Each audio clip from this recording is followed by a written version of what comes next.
Alors, les jeux sont faits, rien ne va plus. On connaît les duels de premier tour dans l'Association de l'Est. Depuis un mois, je vous livre à chaque semaine mon classement d'état des forces afin de déterminer les favoris pour représenter l'Est en grande finale de la Coupe Stanley.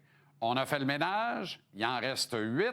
Ça va donc être un top 8, évidemment, à l'état des forces. On reprend l'exercice et on ajoute les prédictions sur le parcours éliminatoire qui nous attend lors des 7 séries qui vont impliquer les clubs de la même conférence que le Canadien. Premier échelon de l'état des forces. Dans l'Association de l'Est, les Sabres de Buffalo qui reprennent leurs assises. Les Sabres devraient être les premiers à atteindre le deuxième tour en tassant les Bruins en 5 petits matchs. Les Sabres étaient deuxièmes de l'état des forces il y a une semaine avec 23 % de chance. Les voici premiers, mais avec un pourcentage en chute à 21 % de chance de se rendre au hockey de juin.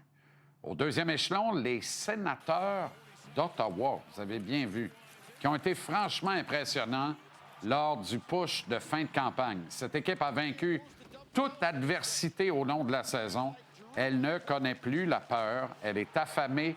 Sa victoire que je prédis en 6 matchs contre les Hurricanes, champions de l'Est, va les propulser.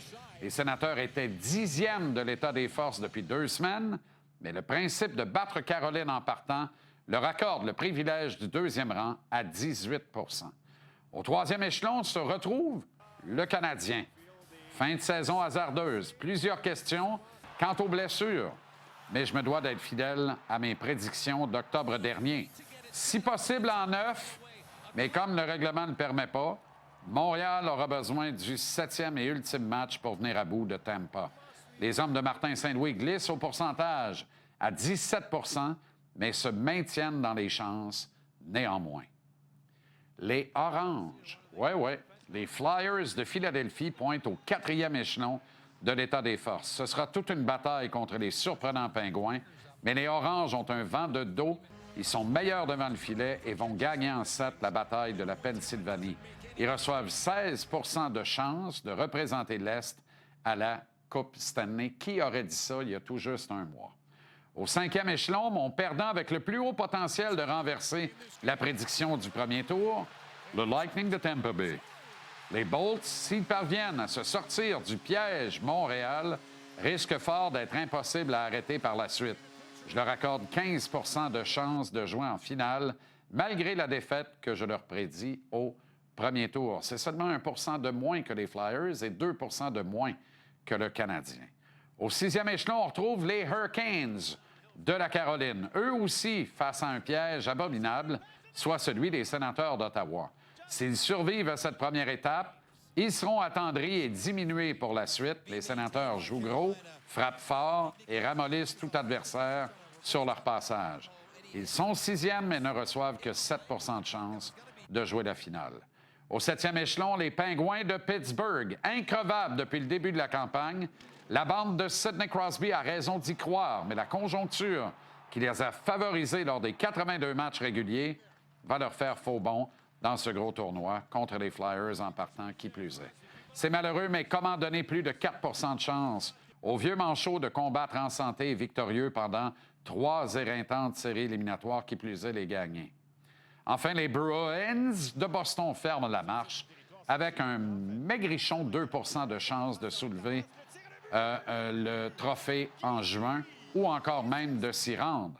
Et surtout, de causer une énorme surprise à la face du monde du hockey au grand complet. Les jaunes et noirs ont étonné alors que certains leur prédisaient un très haut choix de repêchage.